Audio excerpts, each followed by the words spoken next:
Governor സർക്കാർ പോര് തുടരുകയാണ്. സിപിഎം നേതാവ് ബൃന്ദ കാരാട്ടിന് മറുപടിയുമായി ഗവർണർ ആരിഫ് മുഹമ്മദ് ഖാൻ. എന്തെങ്കിലും അവർ തെരഞ്ഞെടുപ്പിൽ മത്സരിച്ചിട്ടുണ്ടോ എന്ന് ഗവർണർ തന്നോട് ചോദിക്കുന്നത് പോലെ മുഖ്യമന്ത്രിയോടും ചോദ്യങ്ങൾ ഉന്നയിക്കണം. താൻ ചെയ്യുന്നത് നിയമപരമായ ചുമതലയാണ്. കേരളത്തിൽ BJP ടിക്കറ്റിൽ ഗവർണർ മത്സരിക്കണമെന്ന ബൃന്ദയുടെ പരാമർശത്തിനാണ് ഗവർണറുടെ മറുപടി. മുഖ്യമന്ത്രി വിളിച്ച ക്രിസ്മസ് വിരുന്നിന് താൻ പോകാത്തതാണെന്നും അദ്ദേഹം കൂട്ടിച്ചേർത്തു. Has she ever fought any election? I don't want to entertain. I would like to treat such comments with the contempt which they deserve. There is no rift.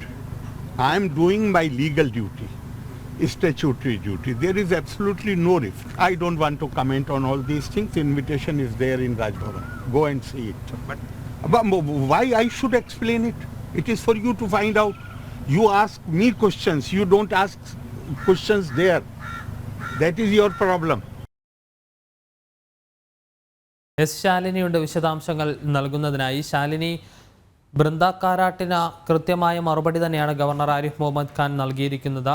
Governor കേരളത്തിൽ BJP ടിക്കറ്റിൽ മത്സരിക്കണമെന്നുള്ളതായിരുന്നു ബൃന്ദയുടെ പരാമർശം. അതിന് governor നൽകിയിരിക്കുന്ന മറുപടി, അവർ എപ്പോഴെങ്കിലും തെരഞ്ഞെടുപ്പിൽ മത്സരിച്ചിട്ടുണ്ടോ എന്ന മറുചോദ്യമാണ് governor ഉന്നയിക്കുകയും ചെയ്യുന്നത്.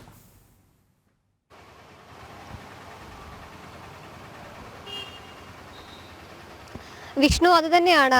ബൃന്ദ കാരാട്ട് തെരഞ്ഞെടുപ്പിന് മത്സരിച്ചിട്ടുണ്ടോ എന്നുള്ളൊരു മറുചോദ്യമാണ് ഗവർണർ ആരിഫ് മുഹമ്മദ് ഖാൻ ബൃന്ദ കാരാട്ടിനോട് ചോദിച്ചിട്ടുള്ളത്. പ്രത്യേകിച്ച് ഇത്തരം കാര്യങ്ങൾ താൻ പ്രോത്സാഹിപ്പിക്കുന്നില്ല. താൻ ഒരു തെരഞ്ഞെടുപ്പിൽ മത്സരിക്കണമോ വേണ്ടയോ എന്ന് തീരുമാനിക്കുന്നത് ബൃന്ദ കാരാട്ടല്ല എന്നുള്ള വിമർശനവും അദ്ദേഹം ഉന്നയിക്കുകയുണ്ടായി. പ്രത്യേകിച്ച് കഴിഞ്ഞ ദിവസമാണ് ബൃന്ദ കാരാട്ട് ഗവർണർ ആരിഫ് മുഹമ്മദ് ഖാൻ ഇത്തരത്തിൽ BJP ടിക്കറ്റിൽ കേരളത്തിൽ നിന്ന് തെരഞ്ഞെടുപ്പിൽ മത്സരിക്കണം എന്നൊരു പ്രസ്താവന നടത്തിയത്. ആ പ്രസ്താവനയ്ക്കെതിരെ അതേ നാണയത്തിലുള്ള മറുപടിയാണ് ഇപ്പോൾ ഗവർണർ നൽകിയിട്ടുള്ളത്. വൃന്ദയുടെ വാക്കുകൾ അതേ അവജ്ഞയോടുകൂടി തള്ളിക്കളയുന്നു എന്നുള്ളതാണ് ഗവർണർ അറിയിച്ചിട്ടുള്ളത്. അതേസമയം തന്നെ അവർ ഇത്തരത്തിലൊരു തെരഞ്ഞെടുപ്പിനെ നേരിട്ടിട്ടുണ്ടോ എന്നുള്ളൊരു ചോദ്യം കൂടി ഗവർണർ ചോദിക്കുകയുമുണ്ടായി. കൂടാതെ മുഖ്യമന്ത്രി ഗവർണർ സർക്കാർ പോരൊക്കെ തന്നെ തുടരുന്ന ഒരു പശ്ചാത്തലം ഇപ്പോഴുമുണ്ട്. ഈ സാഹചര്യത്തിൽ കഴിഞ്ഞ ദിവസം പുതുവത്സര ആഘോഷമൊക്കെ തന്നെ മുഖ്യമന്ത്രി സംഘടിപ്പിക്കുന്ന പശ്ചാത്തലം ഉണ്ടായിരുന്നു. ഇതിൽ ഗവർണറെ ക്ഷണിച്ചിട്ടുണ്ട്.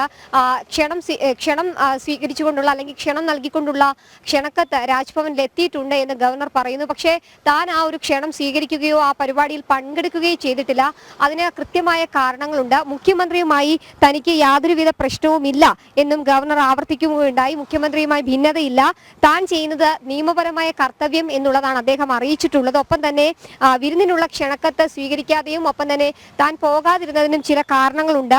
അതടക്കമുള്ള കാര്യങ്ങൾ മുഖ്യമന്ത്രിയോട് നിങ്ങൾ ചോദിക്കണം, തന്നോട് മാത്രം ചോദ്യങ്ങൾ ചോദിച്ചാൽ പോരാ എന്നുള്ളൊരു കാര്യം കൂടി. ഗവർണർ സർക്കാർ പോര് രൂക്ഷമാകുന്നു, അതിൻ്റെ ഒരു സാധ്യത അവിടെ തന്നെയാണ് ഉള്ളത്. തന്നോട് ക്രിസ്മസ് വിരുന്നിനെ തന്നെ ക്ഷണിച്ചിരുന്നു, പക്ഷേ താൻ പോകാത്തതാണ്. എന്തുകൊണ്ടാണ് പോകാത്തത് എന്നതിനുള്ള കാരണം നിങ്ങൾ അന്വേഷിക്കണം.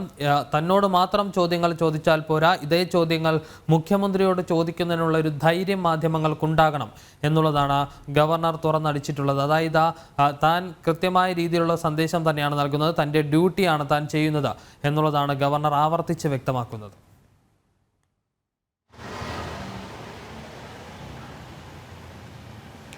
അതുതന്നെയാണ് വിഷ്ണു. പ്രത്യേകിച്ച് ഗവർണർ സർക്കാർ ഒരു മറ്റൊരു തലത്തിലേക്ക് കടക്കുകയാണ്. ഒരുപക്ഷെ സംസ്ഥാനത്ത് ആദ്യമായിട്ടാവാം ഒരു ഗവർണർക്കെതിരെ മുഖ്യമന്ത്രി രാഷ്ട്രപതിക്കും പ്രധാനമന്ത്രിക്കും കത്തയക്കുന്ന ഒരു സാഹചര്യം ഉണ്ടാകുന്നു. ഭരണഘടനാപരമായുള്ള കാര്യങ്ങൾ ഗവർണർ നിർവഹിക്കുന്നില്ല എന്നതടക്കമുള്ള കാര്യങ്ങൾ ചൂണ്ടിക്കാട്ടിയായിരുന്നു ആ കത്ത്.